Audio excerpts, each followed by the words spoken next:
سلام میکنم به همه دوستان عزیز. امیدوارم که حالتون خوب باشه و تا اینجای برنامه براتون مفید واقع بوده باشه و لذت برده باشین. من شهرزاد هستم و در شرکت تکرا کوین به عنوان کامیونیتی منیجر مشغول به کار هستم. اول از همه میخواستم یک توضیح مختصری راجع به شرکت تکرا کوین بهتون بدم. همونطور که همتون میدونین همیشه یک فاصله بین دانشمندان و سرمایه‌گذاران بوده و برای ارتباط بین این دو گروه همیشه یک سری واسطه ها وجود داشته. تکرا کوین میخواد که این واسطه ها رو از میان برداره، هزینه ها رو کاهش بده و روند ورود فناوری های پیشرفته رو به بازار سریعتر کنه با استفاده از فناوری بلاکچین، توکنایزیشن کردن و قراردادهای هوشمند. و در این راستا ما میخوایم که کسب درآمد کنیم و این سود رو با جامعه خود تکرا کوین به اشتراک بذاریم. در کل میتونم بگم که تکرا کوین میخواد یک بستر سرمایه‌گذاری رو ایجاد کنه که بتونه حق ثبت اختراعات رو بر روی اون لیست کنه و هر کسی میتونه این توکن ها رو خریداری کنه و در کیف پول خودش نگهداری کنه. و اما چجوری ما این پتنت ها رو لیست میکنیم؟ متخصصان ما و دانشمندان ما همراه با کامیونیتی منیجرها بهترین و پیشرفته ترین پتنت ها رو انتخاب میکنن و در حال حاضر ما چند تا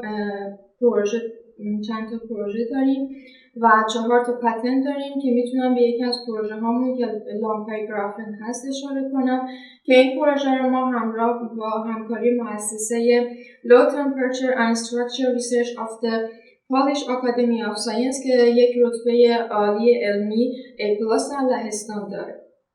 و اما اگه بخوام چند تا از ویژگی‌های شرکت تکرا کوین رو براتون بگم، میتونم یک به بلاکچین خودش اشاره کنم، دو اینکه ما دارای پرایوت سیل و مستر نود هستیم و همینطور ما هارد فورک زد کوین هستیم و ما برای امنیت بیشتر بلاکچین خودمون اخیراً از پروتکل NTP رزیستنت استفاده کردیم و همینطور پروژه تکرا کوین توسط اداره نظارت مالی لهستان KNF تایید شده و تا سال 2020 ما DX خودمون رو خواهیم داشت، Decentralized Exchange، و همینطور تا به حال موفق به گرفتن 2 تا گرانت شدیم.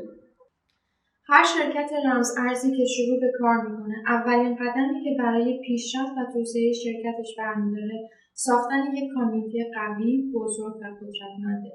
هر CEO با تجربه متوجه شده که بدون داشتن یک کامیونیتی قوی موفقیت برای شرکت آسان نخواهد. میتونم بگم که اعضای کامیونیتی یکی از مهمترین و وفادارترین استفاده کنندگان محصولات یا سرویس هایی که کمپانی ها ارائه میدن هستند. به عنوان مثال هر شرکت یا هر کمپانی وقتی بخواد یک محصولی رو به صورت ارائه بده بهتره که اون محصول یا سرویسی که میخواد ارائه بده اول با کامیونیتی خودش در ارتباط بذاره، به اشتراک بذاره و از کامیونیتی بخواد که اون رو تست کنن و از این طریق اون شرکت یا کمپانی متوجه نقاط ضعف و قدرت محصولش یا سرویسش میشه که ما از این کار استفاده کردیم و برای موبایل اپلیکیشن خود، برای موبایل والت خود از این روش استفاده کردیم و از اعضای کامیونیتی خواستیم که اون رو تست کنن و باگ ها رو پیدا کنن و در ازای اون ما یک مقدار کوین به اون افرادی که باگ رو پیدا کردن دادیم و هر چقدر که اعضای کامیونیتی بزرگتر باشه موفقیت اون شرکت بیشتر خواهد بود. و اما یکی از مسائل دیگه‌ای که ما باهاش مواجه شدیم و من فکر می‌کنم که بقیه شرکت ها با این مسئله مواجه شده باشن انتخاب کامیونیتی منیجرها هست یا کانتری کامیونیتی منیجرها. ما یک سری آفرها داشتیم و از بین اون آفرها یک سری افراد رو انتخاب کردیم و برای اونها یک هفته ترینینگ گذاشتیم و همینطور آشنایی با پروژه، آشنایی با شرکت، نحوه کار کردن با ما و بعد اونها رو 2 هفته مشاهده می‌کردیم، ابزرو می‌کردیم، تحت کنترل داشتیم اکتیویتی‌هاشون رو و بررسی می‌کردیم که آیا واقعا اینها صادقانه برای پروژه کار می‌کنن، آیا واقعا اکتیو هستن یا فقط تظاهر به اکتیو بودن می‌کنن. و سپس بعد از این 3 هفته ما افرادی که می‌دونستیم واقعا برای شرکت مفید هستن، میتونن به موفقیت شرکت کمک کنن رو انتخاب کردیم و تا الان هم از کسایی که انتخاب کردیم راضی هستیم، ولی خب همچنان ما داریم اونها رو مشاهده میکنیم، ابزرو میکنیم و کارهاشون رو تحت نظر داریم. من میخوام سپاسگزاری کنم از وقتی که گذاشتین. امیدوارم که تا اینجا براتون مفید بوده باشه و در ادامه یکی از کوفاندرها راجع به تکنیکال پرابلم و اینکه چجوری اونها رو حل کردن صحبت میکنن. Hello, how are you? My name is Przemek, I'm from Tecra, I'm co-founder. And today I want to show you why we use MTP protocol in our cryptocurrency Tecra coin. So basically we use MTP to make our coin more ASIC resistance, to be more GPU friendly, and to make more decentralization of hash power on the market. So be closer to the vision of Satoshi Nakamoto, original founder of Bitcoin. So that's why is our main goal to be more decentralized as it possible at the moment. And of course, we are also miners. We have mining factory or cryptocurrency mining farm, and we believe in GPU and decentralized hash power. So that's why we choose MTP, as MTP is very ASIC resistance at the moment, and this is why we choose this algo. So technically, this is the main reason, but there is also other reason, not only ASIC resistance problem, but also Argon 2D. This is very secure algorithm of hash of cryptography. So Argon 2D is one of the best and is the winner of in the cryptography world hashing algorithm as one of the most secure and resistance to hackers attack algorithm.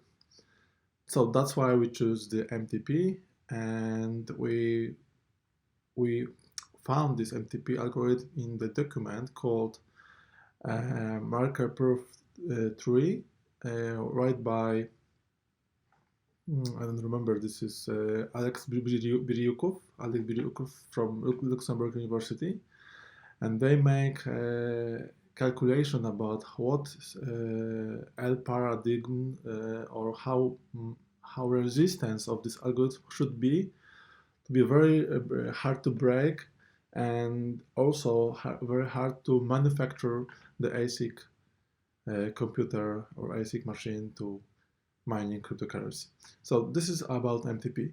And what about other advantages of our project, not only in MTP, but we have a lot of interested people in mining, and this is still increasing. We are not on the exchange at the moment, and no, we are not on the mining calculation right now, like what to mine or coin calculators.